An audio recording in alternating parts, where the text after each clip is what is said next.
Hallelujah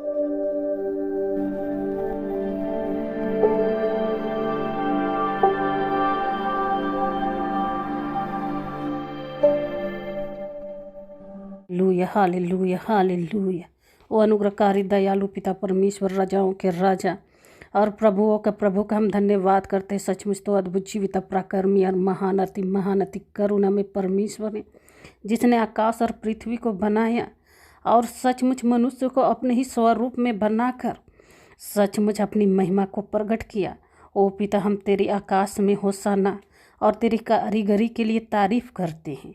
सचमुच इस समय अपने प्रेम और अपनी दया को हमारे संग साथ बांट ले।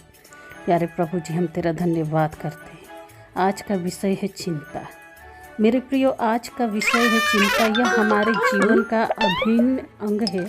हम इसे चाह के भी अपनी लाइफ से अलग नहीं कर सकते, क्योंकि बाइबल हमें बताती है कि उत्पत्ति 3:1-20 में कि परमेश्वर ने आदम और हवा को अपने ही स्वरूप में बनाया और उसके नथनों में जीवन का श्वास फूका और वे जीवित प्राणी बन गए।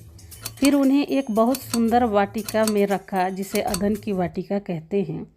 और परमेश्वर ने उस वाटिका में भले एवं बुरे के ज्ञान के वृक्ष को भी लगाया और आदम हवा को सख्त निर्देश दिया कि इस वाटिका के सभी वृक्षों के फलों को बिना खटके खा सकते हो, परंतु भले बुरे के ज्ञान के वृक्ष के फलों को ना तो छूना ना ही खाना, नहीं तो तुम मर जाओगे। लेकिन उस वाटिका में एक जानवर रहता था जो बहुत ही धूर्त था। एक दिन वह हवा के पास गया और उससे कहने लगा कि क्या तुम्हें पता है, यदि तुम इस वृक्ष के फल खाओगे तो तुम्हारी आंखें खुल जाएगी। मैं इस जगह थोड़ा सा आपको एक्सप्लेन करना चाहती हूँ कि सांप का बोलने का मतलब था जैसे कि एक छोटा बच्चा दुनिया की सारी चीज़ों को देखता ज़रूर है, लेकिन उसे नहीं मालूम होती है कि यह एक चाकू है, इसे हमें ना छूना है ना ही खेलना, नहीं तो हमें चोट लग जाएगी। उसके लिए हर चीज़ खिलौना होता है। वह देखता तो है पर समझ नहीं होती है, ज्ञान नहीं होता है। इसलिए वे नंगे रहते थे, लेकिन उनको मालूम नहीं था कि हम नंगे हैं। जैसे एक छोटे बच्चे को नंगे रास्ते में छोड़ दे, उसे पता नहीं चलेगा कि हम नंगे हैं, उनको कोई फर्क नहीं पड़ता कि वे नंगे हैं। वैसे ही वे दोनों थे। फिर शैतान ने हवा से कहा कि परमेश्वर आप ही जानता है कि जिस दिन तुम यह फल खाओगे तुम्हारी आंखें खुल जाएंगी और बुद्धि में तुम परमेश्वर के बराबर हो जाओगे। और हवा ने सांप की बातों को सुना और उस वृक्ष में से फल तोड़कर खुद भी खाया और अपने पति को भी दिया, और उसकी आंखें खुल गई। और उनके अंदर सबसे पहले चिंता, घबराहट, डर, भय, गलत सोच विचार जैसे बहुत सारे गुनाह उनके ब्लड में आ गए। इसे हम अपने आप से, अपनी शरीर से अलग नहीं कर सकते हैं।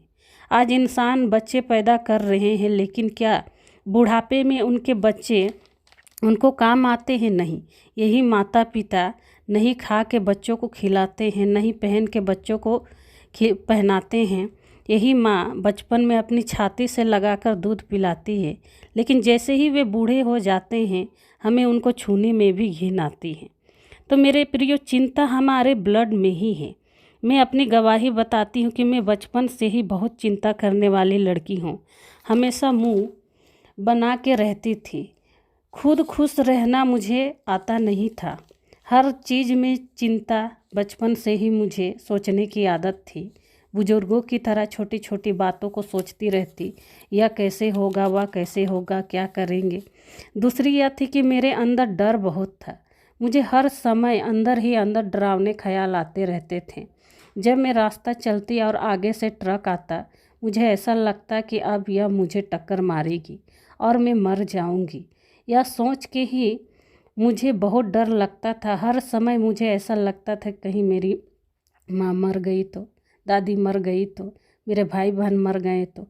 एक घबराहट मेरे अंदर में शुरू हो जाती और इस बात से मैं कई दिनों तक रोती और अंदर ही अंदर उदास रहती थी। मैं बहुत ही क्रोधित लड़की थी। हर बात में, हर चीज़ में मुझे गुस्सा आता था। मैं दांत बहुत पीसती थी। साल 2012 में जब मैं प्रभु में आई, प्रभु ने मुझसे कहा कि तू बहुत बातों के लिए चिंता करती है। जब मैं प्रभु में नहीं थी, उस समय हमारे घर में हमारे पड़ोसी से हमारी दुश्मनी हो गई और पूरे गांव के सामने उन्होंने हमें मर्डर करने की धमकी दे दी, क्योंकि वे पहले भी मर्डर करके जेल जा चुके थे। और मैं सोचने लगी कि बचपन में मेरे पापा गुजर गए, फिर 2 सालों की बाद मेरे दादाजी गुजर गए, फिर मेरी मम्मी सेकंड शादी कर ली, उसके 4 साल बाद मेरे चाचा गुजर गए, अब सिर्फ बूढ़ी दादी है। मेरे अंदर घबराहट पैदा हो गई कि हमारे घर में सिर्फ मौतें हो रही हैं और दादी को भी कुछ हो गया तो हम कैसे जिएंगे, हमारा क्या होगा। ऐसा लगता था क्यों हमारे ही साथ ऐसा हो रहा है, क्या करे, कहाँ जाए, कैसे सब कुछ ठीक होगा, घर परिवार ठीक रहे, सबका जीवन सही रहे। सोच के मैंने बहुत पूजा पाठ और व्रत रखे, बहुत कुछ किया, लेकिन न हमारे घर का कलेश खत्म हुआ, ना ही डर भय। ऊपर से बिना वजह हमारे पड़ोसी झगड़ा करने आ जाते। हम जितना उनको कॉम्प्रोमाइज़ करने की कोशिश करते, वे हमें कमज़ोर समझ के झगड़ा उतना ही ज़्यादा बढ़ाते और हमें दबाने की कोशिश करते, गाली गलौज करते। जिस व्यक्ति को जो मन में आता वे वैसे ही बोल के चले जाते थे। ऐसा लगता था कि हमारे जीवन का कोई कीमत नहीं है। मैं सोचती कि काश माता पिता होते तो शायद इस प्रकार से कोई नहीं बोलता। मैं अंदर ही अंदर बहुत रोती, उनकी बातों को सुनकर सोचती, इस दुनिया में अनाथों का न्याय करने वाला कोई परमेश्वर नहीं है। आप अच्छाई और सच्चाई के साथ जीते हैं, इसका इस दुनिया में कोई मतलब नहीं है, क्योंकि इस दुनिया में सच्चाई और अच्छाई इंसान को कमज़ोर और बेवकूफ़ समझा जाता है। अगर लोग आपके बारे जान गए हों कि आप बहुत अच्छा व्यक्ति हैं, बस आपको बेवकूफ़ बनाना शुरू कर देते हैं। ऐसा कौन इंसान नहीं है जिसे मुझे धोखा नहीं दिया, मुझसे बुरा बर्ताव नहीं किया। सच्चाई से चलना सभी सिखाते हैं, लेकिन सिर्फ अपने आप को अच्छा साबित करने के लिए, ताकि वे आपकी नज़रों में एक अच्छा व्यक्ति साबित हो सके। सच्चाई को मानता कौन है?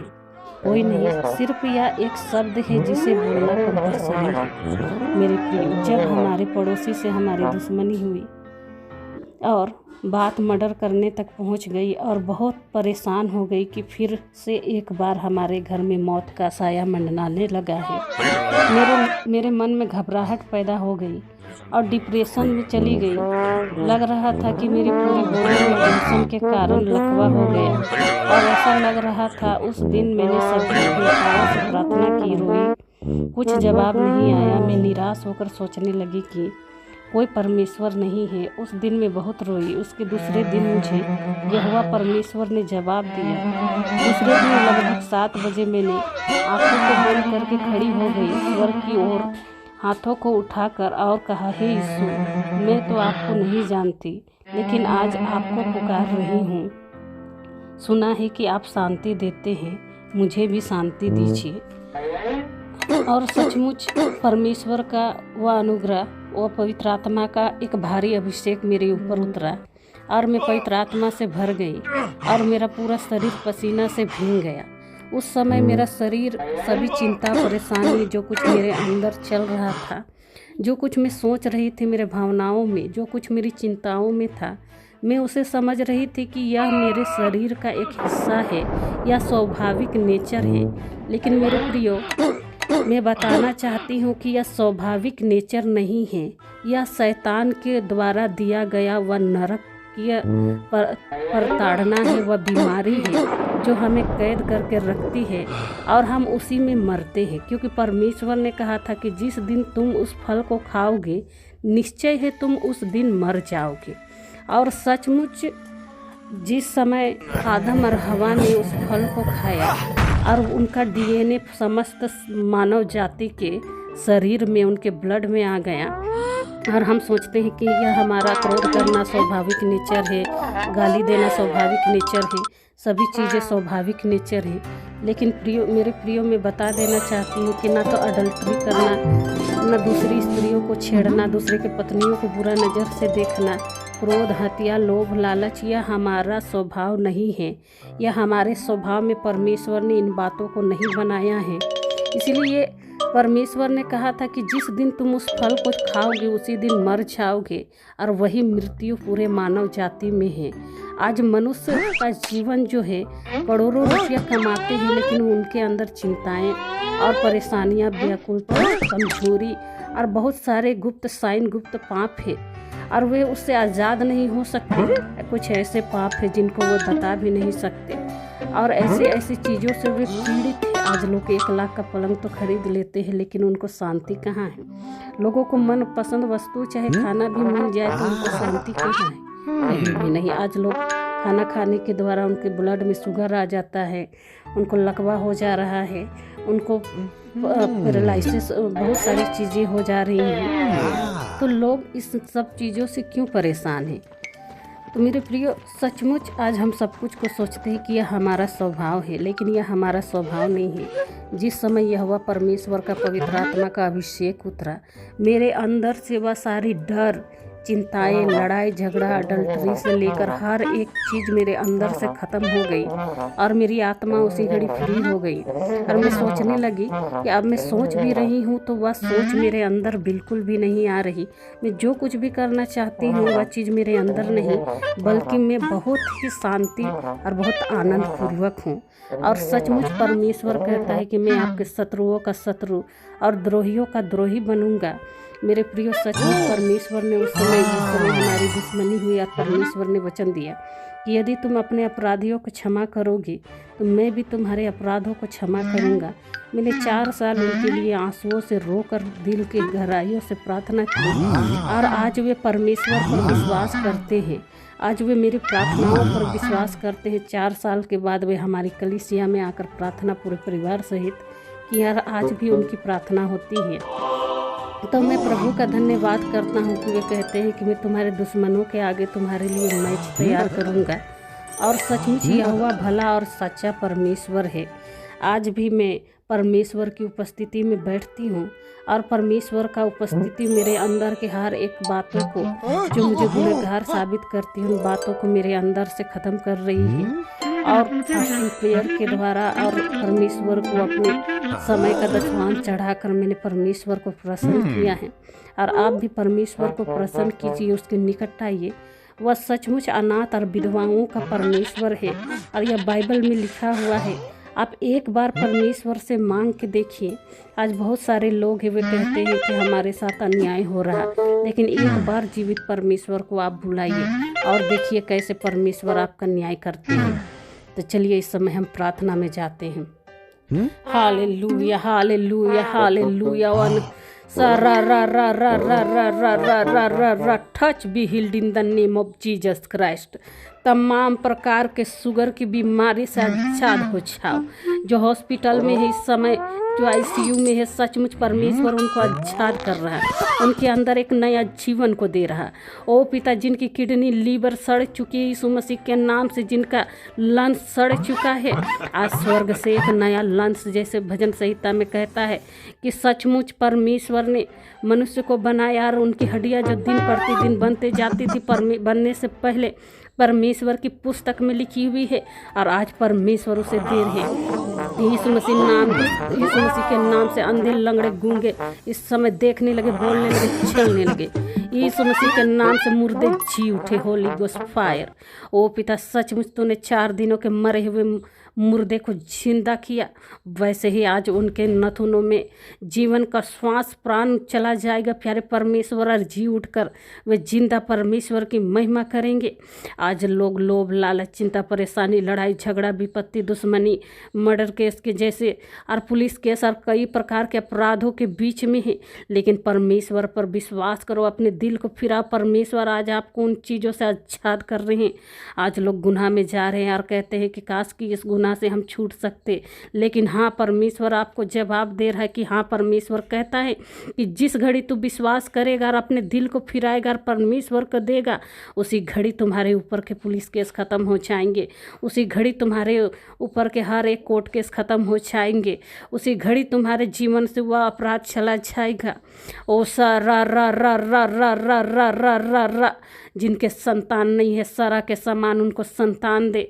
जिनका विवाह में डिले हो रहा है परमेश्वर इस सहायक के समान उनको सचमुच विवाह के लिए अनुग्रह आशीष को दे। याकूब के समान उनके घर परिवार के हर एक बरकतों को दे। उनके किचन से कोई भी चीज़ घटने ना पाए यीशु मसीह के नाम से।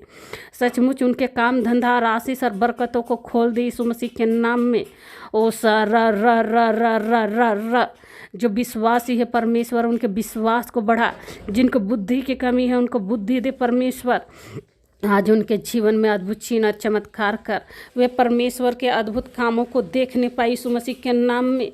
होली गोस्ट फायर को हम रिलीज करते हैं। Hallelujah hallelujah hallelujah. और सचमुच परमेश्वर आप सबों को आशीष और बरकत को दे और इस वीडियो को देखने के द्वारा परमेश्वर और भी ज़्यादा आपको बरकत दे। प्रभु का